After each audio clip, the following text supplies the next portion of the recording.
Hey, welcome back. Today we're gonna talk about everyone's favorite Saturday morning grandpa, or uncle, I guess would be more appropriate. That's right, we're gonna finally dive into the sagely wisdom of Uncle Iroh and the immense spiritual knowledge that he teaches the main characters and us in the process. So sit back, grab your tsungi horn, heat up some jasmine tea, and one more thing before we get started. On the subject of wisdom, we do a live event every full moon, every month, called the Wisdom Moon, and the next one is coming up soon. Use the link below to see how you can join our live event, and I hope to see you there. Now, for those of you who haven't seen the show, and don't get me started with you, I mean, it's on Netflix. Iroh is the oldest main character that we follow actively throughout the series, and is pretty much your Lao Tzu or mystical Buddha kind of guy. He was a general of the Fire Nation and one of its greatest warriors, having the title, the Dragon of the West, after laying siege to the Earth capital, but retired after his son Liu Ten was killed in action and he became disillusioned with the war effort.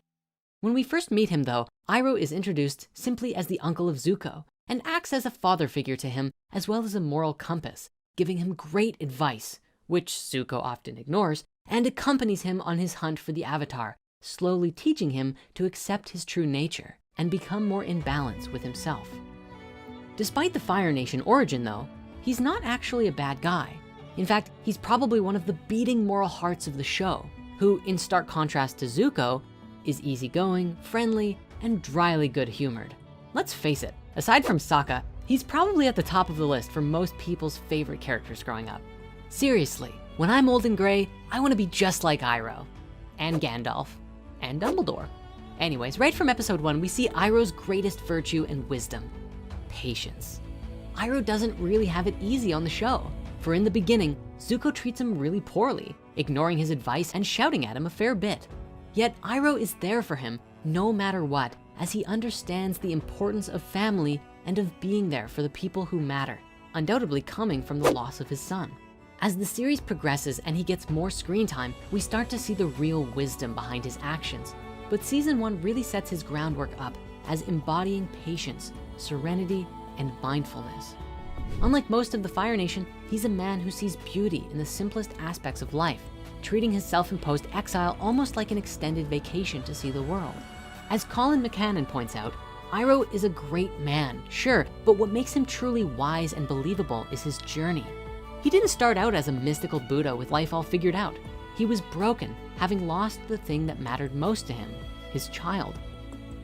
The best part though, and ultimate lesson, is that Iroh let it define him in the best way. He could have become bitter and angry, but instead chose to live the remainder of his life to the fullest in an attempt to avoid the mistakes and regrets from earlier in his life. In fact, in Tales of Ba Sing Se, one of the best episodes ever, it's suggested in that section where he sings Little Soldier Boy that some of that great optimism and generosity that he's known so well for are a form of post-traumatic growth from the loss of his son. Like the waterbenders, he embraces the concept of flow and learns to move with the tides of life rather than stay stagnant and bitter. Speaking of waterbenders, this brings us to some of his best attributes that countless people have learned from. His quotes.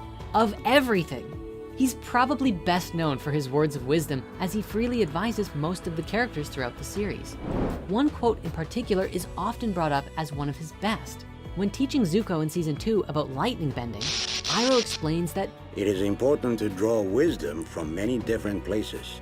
If we take it from only one place, it becomes rigid and stale. Adhering to this philosophy is what eventually led him to develop lightning bending, a technique never before seen, by studying the push and pull of water bending.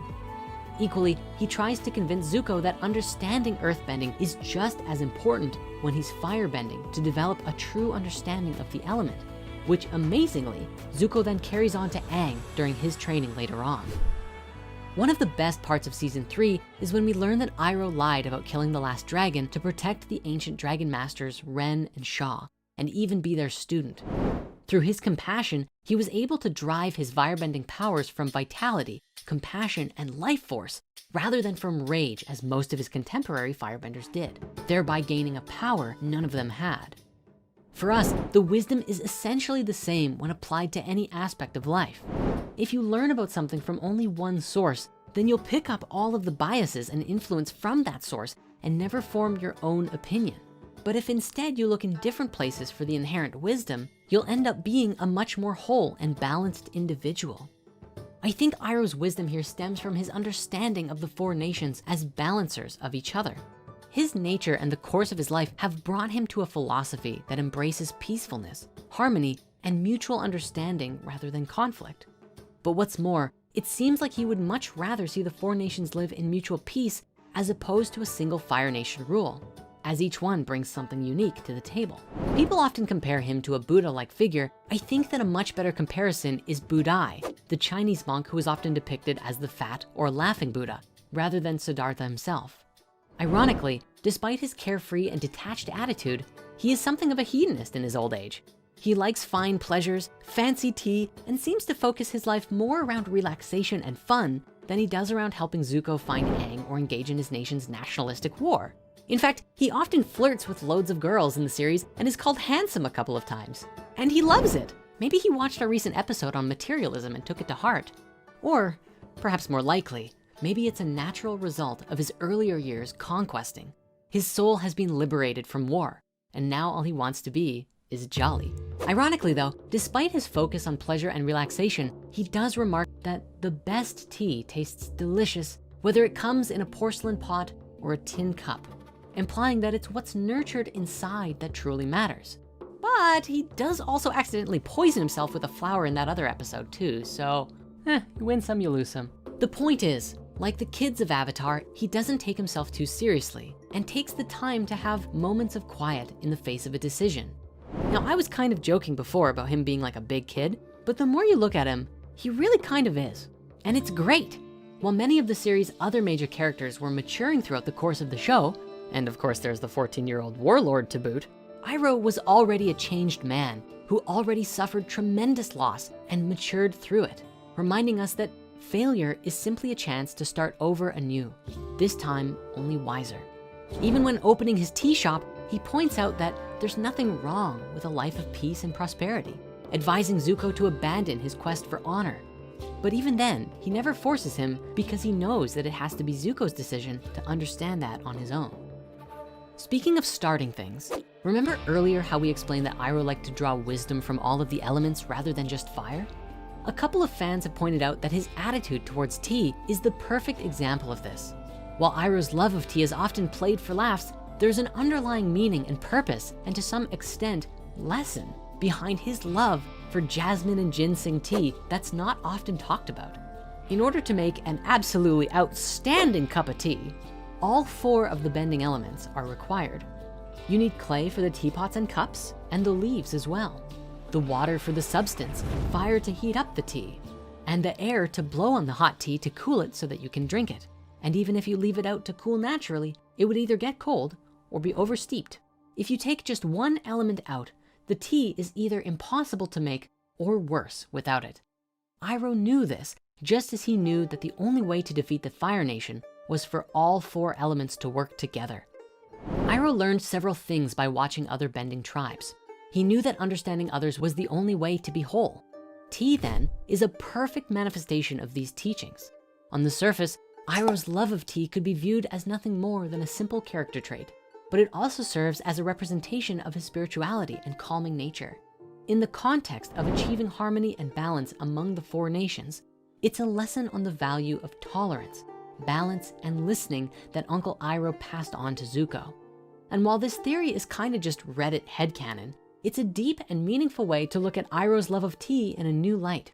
He didn't enjoy any old cup, only one that was truly and fully balanced with all of the elements working together in unison. But the beautiful thing about Iroh is that as much as we can talk about and praise him for his peace and his jolly good nature, is that he also, much like Gandalf and Dumbledore, can stand for the intensity of the fiery element and knows exactly how and when to use it. He does this both with his wisdom as well as with his firebending. One example of this is when he yells at Zuko under Lake Laogai. I know my own destiny, Uncle. Is it your own destiny? Or is it a destiny someone else has tried to force on you? And that's just when he's delivering compassionate wisdom with intensity. He also liberates all of Ba Sing Se at the very end of the series after a getting ripped in jail montage, and shows exactly why they call him the Dragon of the West. All in all, Iroh's philosophy of flow is undoubtedly inspired by Taoist values and really helps to bring profound spiritual wisdom to a younger audience. And if you haven't seen it yet, I would recommend wholeheartedly going and watching this whole series, even just for him alone. We could have written this entire video made up of just his quotes and it would have been as equally great. So I think Iroh really is a modern day ascended master. Even his bending forms are influenced by Southern Shaolin, dragon, and form intention styles of Kung Fu, all of which match his personality pretty well. Interestingly, Casey Farrell pointed out in reviews that after the season 2 episode of Legend of Korra, where Iroh appeared to her in the spirit world, Korra actually became a much more likable character with the fans because she took Iroh's wisdom on board. Even in death, he's bringing the fandom together. So with that, thank you so much for watching. We'll leave a link to some of Iroh's best quotes and snippets of wisdom below so that you can check them out. But otherwise, totally go and watch Airbender because there's so much hidden wisdom inside of it. And just please always remember, above all else, that being sick of tea is like being sick of breathing. Toodles!